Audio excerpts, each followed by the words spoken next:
Hi friends, ഇന്നത്തെ എൻ്റെ recipe chicken സാൽനയാണ്. അതിനായിട്ട് ഞാനിപ്പോൾ ഒരു 300 ഗ്രാം ചിക്കനാണ് എടുത്തിട്ടുള്ളത്. ചിക്കനെല്ലാം കഴുകി വൃത്തിയാക്കി എടുത്ത് വെച്ചിട്ടുണ്ട്. ഇതൊരു ചെറിയ തേങ്ങ പകുതി തിരുവിയതാണ്. കുറച്ച് കാഷ്യൂനട്ട് എടുത്തിട്ടുണ്ട്. പെരിഞ്ജീരകം, ജീരകം, പെപ്പർ, കശകശ ഇതെല്ലാം ഒരു ചെറിയ സ്പൂൺ വീതമാണ് എടുത്തിട്ടുള്ളത്. പട്ട ഒരു ചെറിയ കഷ്ണം, ഒരു ഗ്രാമ്പു എന്നിവ എടുത്തിട്ടുണ്ട്. ഇനി നമുക്ക് കുറച്ച് എണ്ണ ഒഴിച്ച് ഇവയെല്ലാം നന്നായിട്ടൊന്ന് വറുത്തെടുക്കണം. തീരെ കരിഞ്ഞു പോകേണ്ട ആവശ്യമില്ല, ചെറുതായിട്ടൊന്ന് വാടി കിട്ടിയാൽ മതി.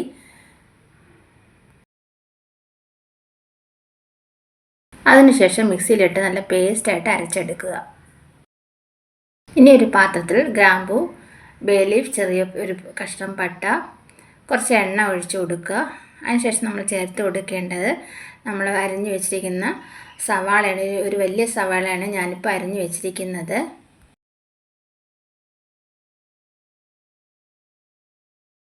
സവാള നല്ലപോലെ വഴറ്റി കൊടുക്കുക.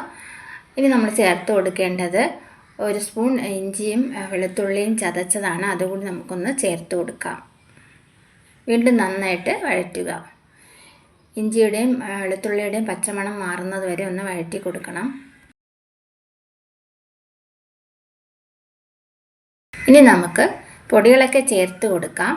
ഞാനിപ്പോൾ ചേർത്ത് കൊടുക്കുന്നത് ഒരു വലിയ സ്പൂൺ ചിക്കൻ മസാലയാണ്. അതിനുശേഷം നമുക്ക് കാശ്മീരി ചില്ലി പൗഡർ ഒരു സ്പൂൺ കൂടി ചേർത്ത് കൊടുക്കാം. കറിക്ക് നല്ല കളർ കിട്ടാൻ വേണ്ടിയിട്ടാണ് കാശ്മീരി ചില്ലി പൗഡർ ചേർത്ത് കൊടുക്കുന്നത്. പൊടികളൊക്കെ നന്നായിട്ട് നമ്മുടെ എണ്ണയിലും സവാളയിലും കിടന്ന് നന്നായിട്ടൊന്ന് വഴറ്റിയെടുക്കണം.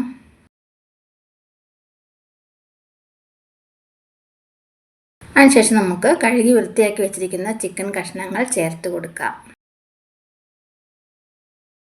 ഇനി നമ്മൾ ചേർത്ത് കൊടുക്കുന്നത് ഒരു വലിയ തക്കാളി അരച്ചതാണ്. അതുകൂടി ചേർത്ത് കൊടുത്ത് വീണ്ടും നമുക്കൊന്ന് ഇളക്കി യോജിപ്പിക്കണം.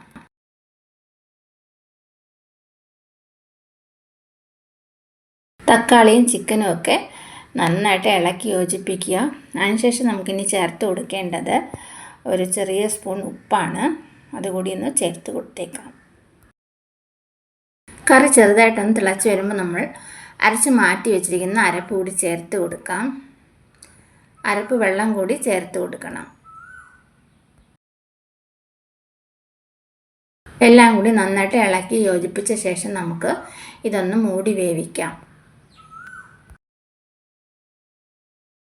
ഇനി നമുക്കൊന്ന് തുറന്ന് നോക്കാം. നമ്മുടെ കറിയൊക്കെ ഇപ്പോൾ തിളച്ച് വരുന്നുണ്ട്. ഇനി കുറച്ചുകൂടി വേവാനുണ്ട് ഇത്. അതുകൊണ്ട് നമുക്ക് വീണ്ടും ഒന്ന് ഇളക്കി കൊടുത്ത ശേഷം വീണ്ടും അടച്ചൊന്ന് വേവിക്കണം.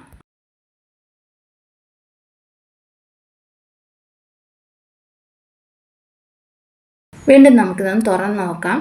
നമ്മുടെ കറിയൊക്കെ ഇപ്പോൾ റെഡി ആയിട്ട് വന്നിട്ടുണ്ട്. വളരെ നല്ലൊരു ടേസ്റ്റും നല്ലൊരു മണമാണ് ഈ കറിക്ക്. എല്ലാവരും ഒന്ന് ട്രൈ ചെയ്ത് നോക്കുക.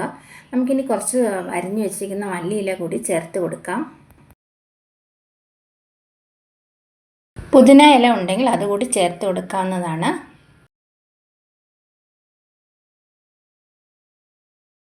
ഇപ്പോൾ നമ്മുടെ ചിക്കൻ സാലന റെഡി ആയിട്ടുണ്ട്. നമുക്ക് ഈ കറി ഇഡ്ഡലിയോട്, ദോശയോട്, ചപ്പാത്തി, പൊറോട്ട ഏതിനോട് കഴിക്കാൻ അടിപൊളി ടേസ്റ്റി ആയിട്ടുള്ളൊരു റെസിപ്പിയാണിത്. എല്ലാവരും ഒന്ന് ട്രൈ ചെയ്ത് നോക്കുക.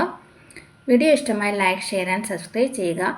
അതുപോലെ നിങ്ങളുടെ കമൻറ്റ്സ് എന്നെ അറിയിക്കുക.